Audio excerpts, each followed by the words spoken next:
Welcome everyone to MailFuzz TV. I am Peter, and today I'm going to be talking about Squid Game Season 2, Episode 1. It's called Bread and Lottery.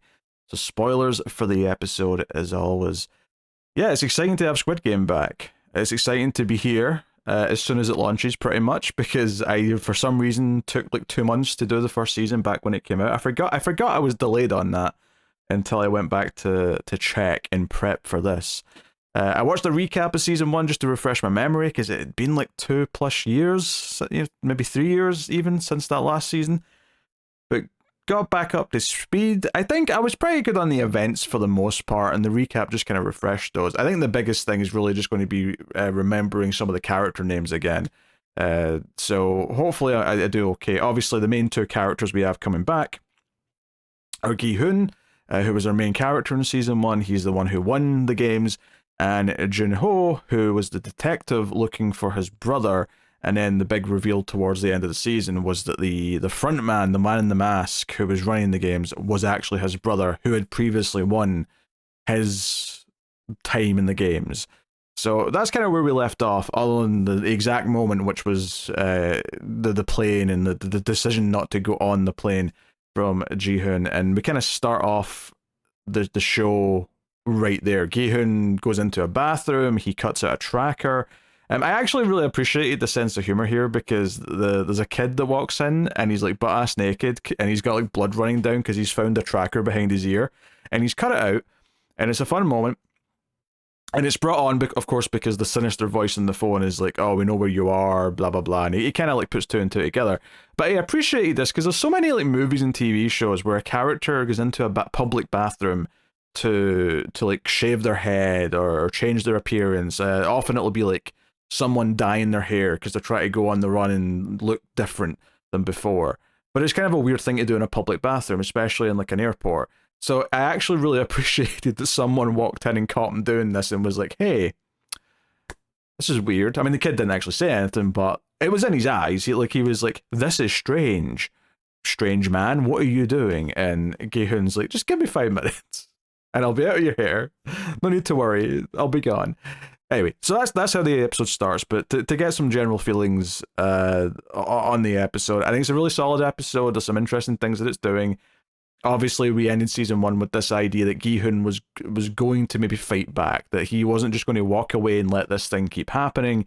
He now has like a sense of purpose, or at the very least a determination to do something, even if like all the finer details aren't mapped out. And the rest of the story actually like skips ahead a couple of years. So it'll have been 3 years since he was recruited to go out of the games, and much of this episode is about trying to find the recruiter, the man who plays the game on the subway tracks, and convinces people, and or at least gives them the business card and sort of sets them on the path into the game, and the slap and everything else. And this episode is largely the hunt for that character, at least from Gi-hun's plot, which I would say is the A plot, and then Jung-jae is kind of the B plot, which also is interesting for a number of reasons. And it feels like they're on a collision course to being in the same plot. I actually thought this episode might end with them meeting up and maybe starting off the fact that they're both looking for the same thing. They're both looking for this island where the games are. They're both looking for who's in charge of the games.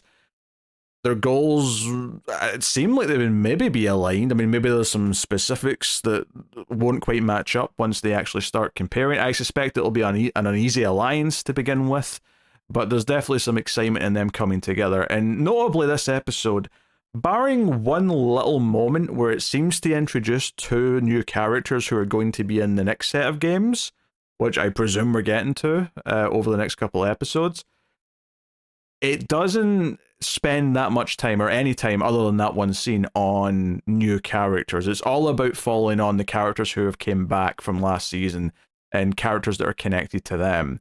There is one quick moment when we finally do get to see the recruiter.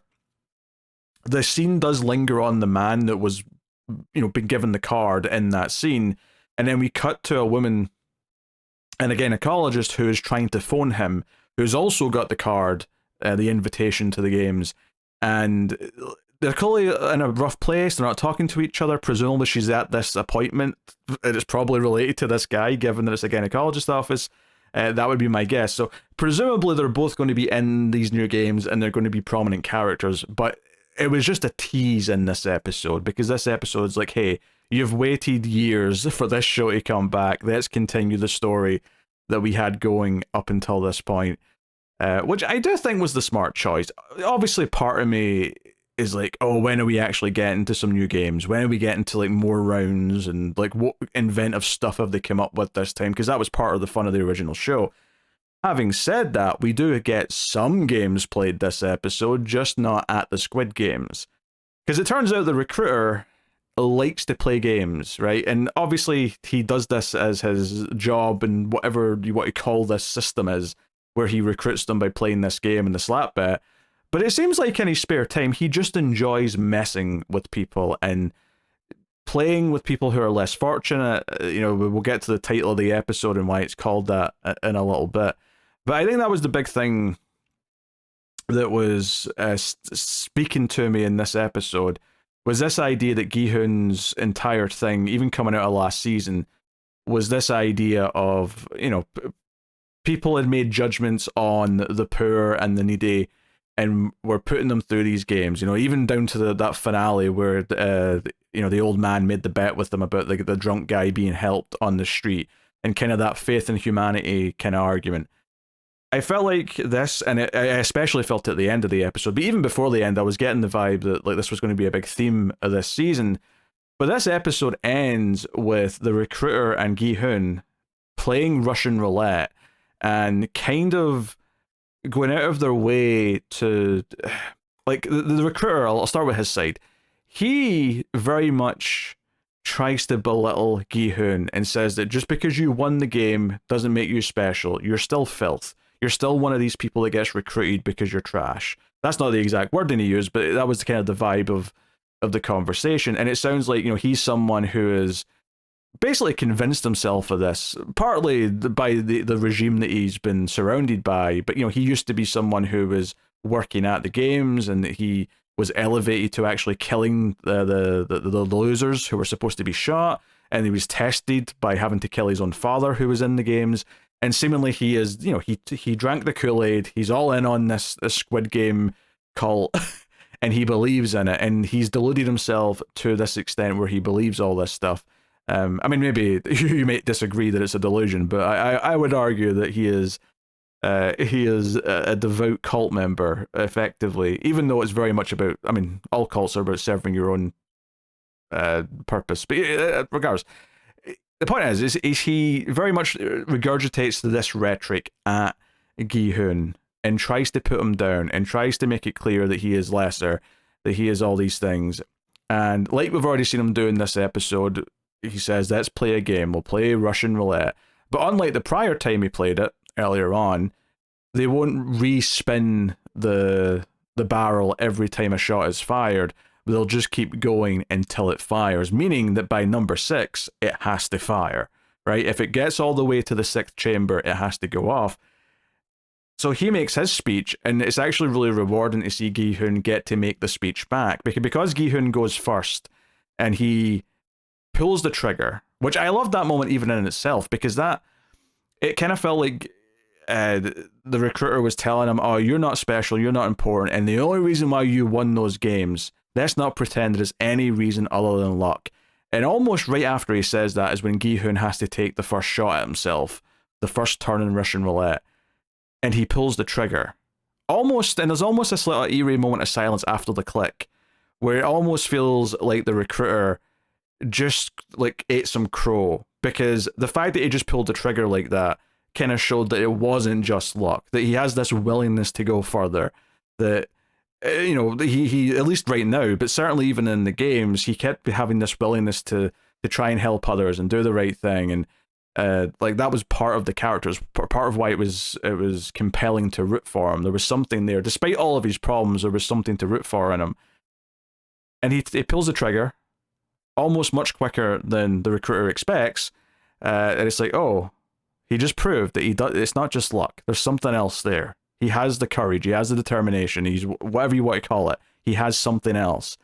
And then the game plays out, and then when they get down to the last 2 bullets, and it's like, you know, 50-50 if Gi-hun's going to shoot himself here, he reiterates his big speech about him being worthless, and how, oh hey, before you could cheat right now. You could just point the gun at me and fire the gun twice, and either way you'll have won by cheating. All you have to do, all I ask, is that you admit that you were lucky and that you're worthless. But he doesn't. Gi-hun points at his own head, he pulls the trigger, it doesn't fire. Great tense moment. This is the tension that I remember really loving about Squid Games. That and kind of some of the quirkier, more fun, humorous characters earlier on in the episode, but I'll get to that. I really like that. And then Gi-hun gets to flip it back on him, because then he just basically paraphrases the same speech back at him. Where it's like, hey, you could cheat, you could just point the gun at me, but it doesn't say this part out loud, but he's like, no, I'm going to put the gun down. I'm going to let you pick it up. Even though you know that all you have to do is fire that bullet at me, and you get to live. And in a weird way, the recruiter proves that he really believes in the game. He won't cheat to get out of it. Like, he would rather eat the bullet and die than admit what Gi-hun has just asked him to admit, which is that he is also not important. That the recruiter, despite all of his grandeur and his showmanship, is nothing but a lapdog. That's the phrase that kept coming up, is that I want to speak to the person in charge of the games, and that's not who you are. You're just their lackey who goes out and finds new players. I want to speak to the important person. And the recruiter will not admit this and kills himself. Now, I think this is a wonderful scene for numerous reasons. Obviously, it's very tense because of just the literal Russian roulette that's being played. But this sort of character tennis that's happening of them giving their opinions of each other, and then saying, hey, you could just cheat here and I'll be okay if you cheat, really, if you just admit this before you kill me. This idea that Gi-hun is refusing to give in to prove that he isn't worthless is inherently more honorable than the recruiter, who is refusing to admit that he's you could almost say that there's obviously a mirror quality to it, right? Because I could almost just phrase it the exact same way, that the recruiter doesn't want to admit that he's worthless. But the difference is that from Gi-hun's side of it, he's trying to prove that he's more than, to stick up for everyone else who is being roped into the games. He wants to take it down or affect the change in some way.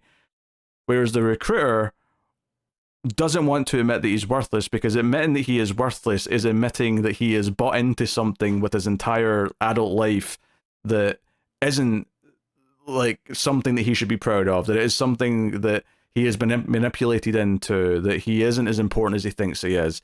His world would come shattering down. It's kind of like a punching up and punching down.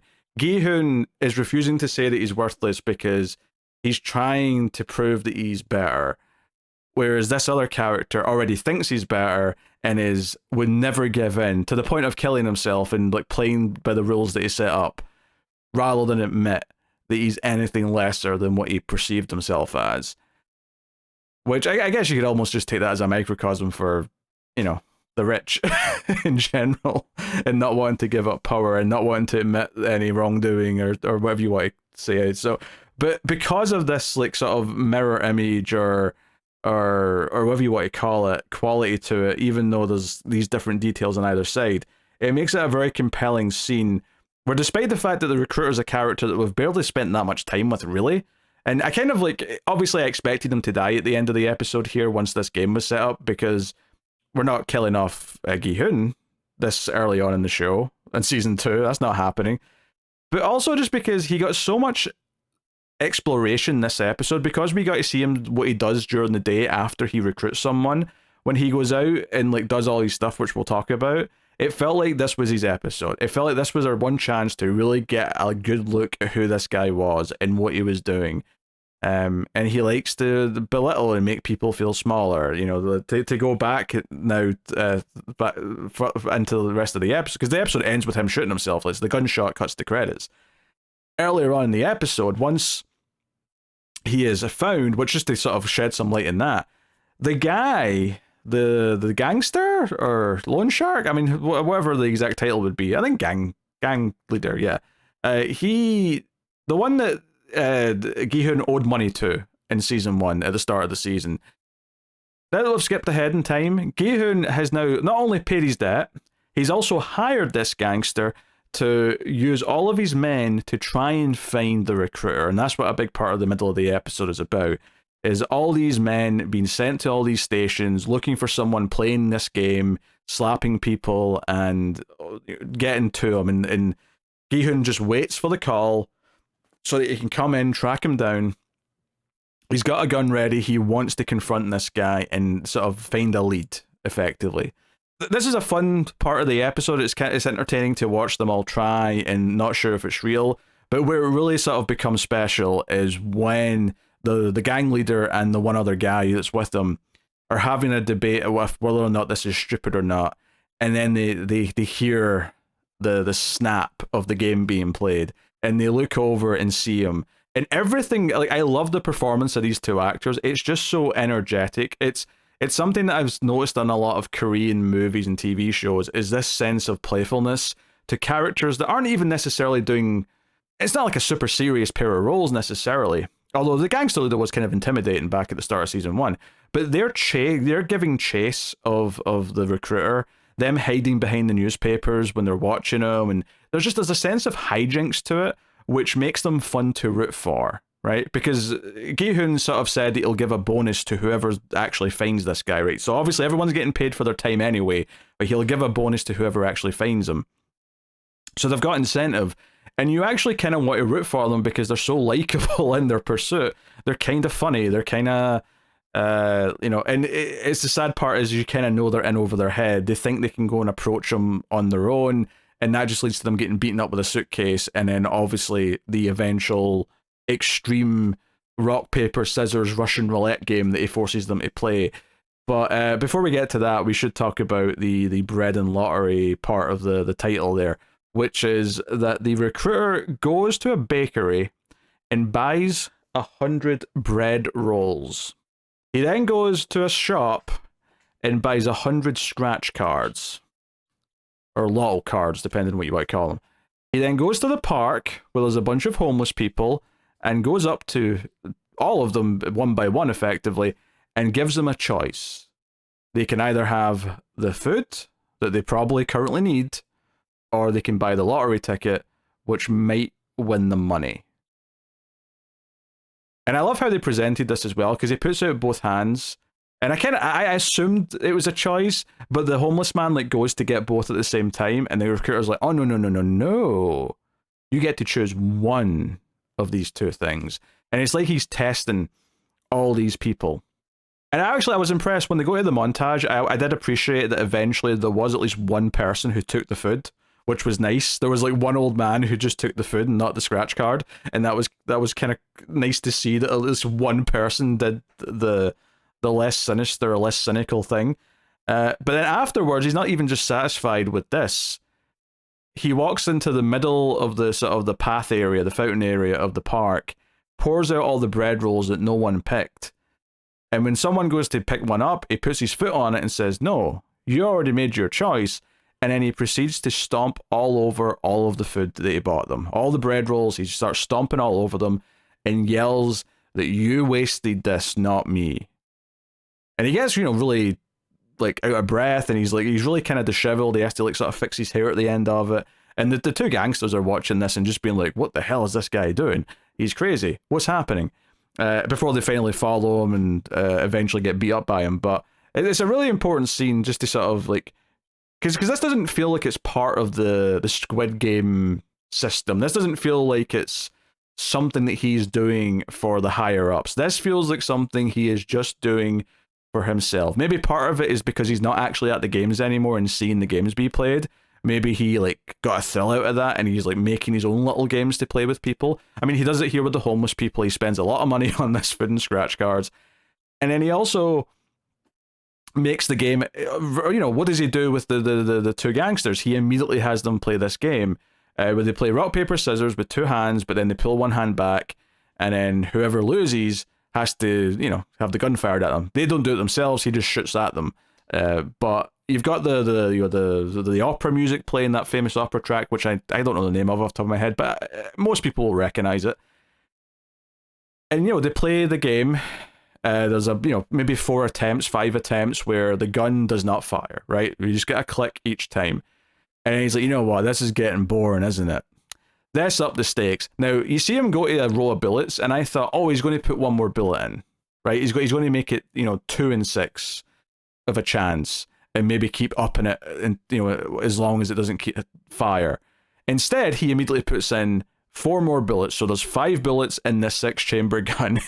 There's a 1 in 6 chance, so we're going to play. And the two guys who clearly don't want to actually each other to die, and they're very scared at this point, are putting out both hands, and they keep tying, so they keep doing it again. And I love the ending of this, because eventually it gets to the point where the boss, the crime boss, puts out his hands, and he's not quite won yet, because they're at the point still where they both have 2 hands out. But because he has 2 different things, and the other guy has 2 rocks, the boss has a choice. He basically is won because he can choose to pull back the hand that has the scissors, leaving the hand that's got the paper, meaning that he wins. So he has a choice. He actually has a choice at the end of this game to either win or lose. He can make that choice now.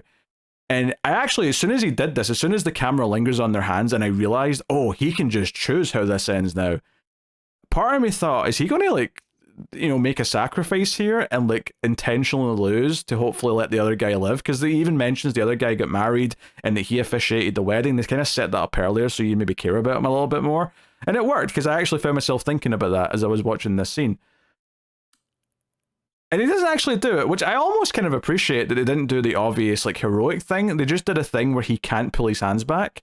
And the first time they tried to play, the first gunshot that was taken, didn't fire obviously, but the first attempt, it was actually because one of them just didn't do it properly, and he said disqualified. So they set up what will happen if one of them doesn't obey the rules.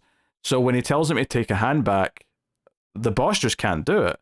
He doesn't want to send his friend to death, and it's actually kind of sweet. But at the same time, he's he's scared enough that he can't make the other choice either. He can't quite sacrifice himself that willingly, but effectively he does anyway, because as soon as he doesn't take his hand back, the recruiter says disqualified and shoots him, and presumably he still kills the other guy, although we don't know that for sure. We don't see the other guy die. It's entirely possible we'll find him, or he'll pop up later on. I don't know if he will. It makes sense that he would just kill him afterwards, after he's had his fun, but it's not impossible. It really isn't. If he really takes the game that seriously, and he really cares about upholding the rules that he's set himself, then maybe he would have let him live. But the question then becomes, where was he for the rest of the episode? Not that there was tons after this, but still, you thought he might have popped up, because we hear that the gang's looking for these 2 afterwards, because they've disappeared, and Gi-hun found evidence of a fight. So all this stuff was entertaining. It was the chase itself was fun and had stages to it, and then the Russian roulette was really fun with the 2 of them. Super smart, that final part of it where you realize that the boss has a choice if he wants to win or lose. He has the option to just pick, because of the way the game works. That was because I was thinking to myself, why this 2-hand thing? Why 2-handed rock paper scissors, which I've never really heard of before. But it's simple enough. You put out 2 hands, and then you do 1, 2, 3 again, and you pull back 1 hand. So the idea is that you maybe depending on the combination of hands between the 2 people, if you both pull back a certain hand, it could go either way in terms of who wins. But it led to this moment. This is why, from a writing perspective, they picked it, because in that final round, the boss can just choose which hand he takes back, because either way, it's against the same thing, which was kind of a strategical error on the other guy's part. You should probably never put out 2 of the same thing, because it would just lead to the other guy having this choice, potentially. But regardless, really, really good stuff. This entire through line was really entertaining to follow. And Gi-hun, just to talk about him a little bit, he's clearly disheveled. He's clearly really obsessed, and struggling to focus. He's looking to find a breadcrumb here, the trail back to the Squid Games, to do something about it. And I'm not sure where that's going to go as of right now. But the other side of things, of course, is Jung-jae, who we find out has recovered from being shot. He is now just doing traffic police stuff. which his old boss isn't happy about. His old boss comes and sees him and says, "Why don't you come back to Major Crimes?" And, gives him a whole speech. And basically he says that he doesn't want to do it because he couldn't prove this island existed. The photos he took never got sent out. And he is like, hey, this is all about evidence solving crimes, and when you're a traffic cop, all the evidence is always there in plain black and white. There's never anything to really prove. The photograph is taken when they're speeding, blah blah blah. And he, he's kind of given up on his police career to a certain extent. He's just taken this kind of dead end element of it and just rolling with that. However, he's not given up the search for the island. Well, he kind of gives up later on to an extent, but he basically, the fisherman who found him in the water to begin with, after he got shot, has been taking him out at the weekend to look for this island. And they've basically been going to every little island on the map near the coast of South Korea and just trying to find where this place could be. But they've been looking every weekend for a long time, it seems like, and not been turning up any luck. And eventually he just kind of says, you know what, maybe this is that, maybe I should give up. We've been trying really hard, we haven't found anything, maybe it's hopeless. So that kind of wraps that up. However, the thing that gets him sort of back into the search a little bit is that when Ji-hoon is looking, or he's in the car and he's on his way to try and find the recruiter when the other guys are following him, he's speeding and he gets pulled over. And it's actually the other cop who goes up to actually talk to him. But when Junho sees the name and he kind of recognizes it, and he searches him on the police system, he sees the face, he remembers meeting him briefly in season 1, which I'm glad they showed that, because it's been a long time. I did not remember if they spoke in season 1, so that was appreciated. So that was cool.